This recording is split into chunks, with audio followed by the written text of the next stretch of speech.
We are back. Our day-long coverage continues on in tonight when we'll be going over the returns all evening long tonight. In this next segment, I guess it's best simply stated, there is a new must-read byline in political journalism this election cycle, and he is our next guest, Joshua Green, senior editor at Atlantic Monthly, specifically Atlantic.com, where these bomblets he's been releasing have showed up. Josh, thanks for being with us.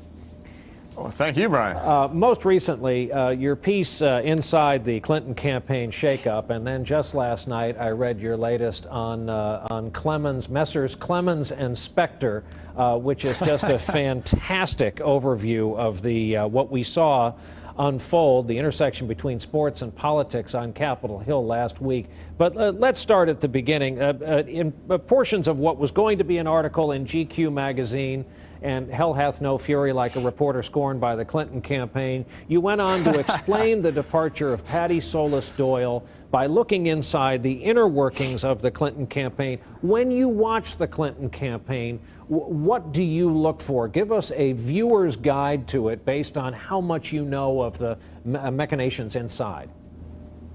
Sure. Well, just to give viewers a little background, I had done a big piece in the Atlantic Monthly magazine on Clinton a couple of years ago and was planning to do a piece in GQ on the inner workings of her campaign, which, as you alluded to, the Clintons weren't too thrilled about. That piece never appeared. But what that piece was looking into was the long history of rivalry and factionalism within Hillary Clinton's universe. There are different groups of advisors, all very smart, talented people, many of whom who have been with her for decades.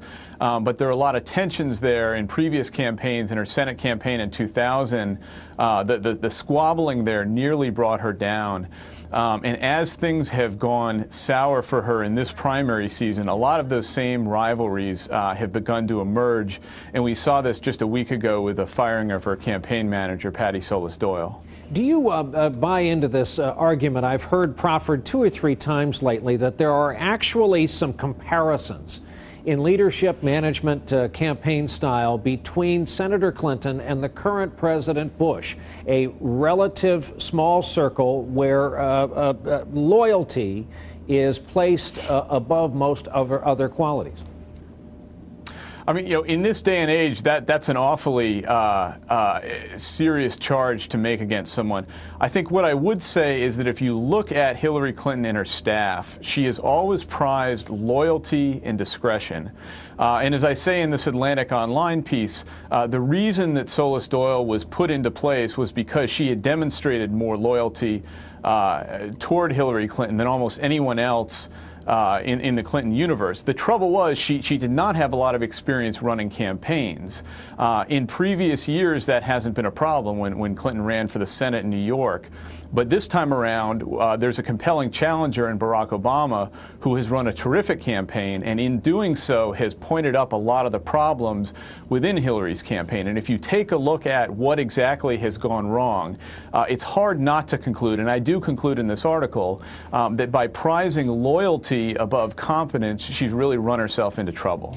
Karen Tumulty wrote a quite powerful and pointed cover story in Time magazine, and it's in the nut graph. I think 3 or 4 graphs into the article, she uses the word haughty to describe how the Clinton campaign approached the business of getting elected. What was the kind of moment of discovery that meant the death knell for Patty Solis Doyle? Well, it's a good question. I mean, it was expected to come the morning after the New Hampshire elections, which we journalists and Clinton staffers all assumed would be an Obama win. It was not. And that had the effect of kind of dragging out the inevitable for another couple of weeks. And in that time, Obama kept winning, and things sort of dragged on and got worse.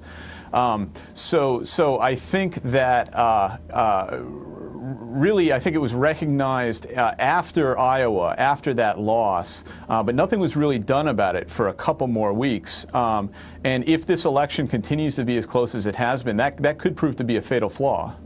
Josh, we'll continue reading your stuff. Very nicely done. Thank you for coming on with us today. Josh Green from Atlantic.com. It's good to be with you.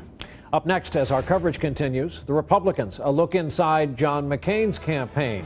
And another reminder, next Tuesday, Tim Russert and I monitoring the Democratic debate from Cleveland State University. You'll see coverage of it, of course, live right here on MSNBC.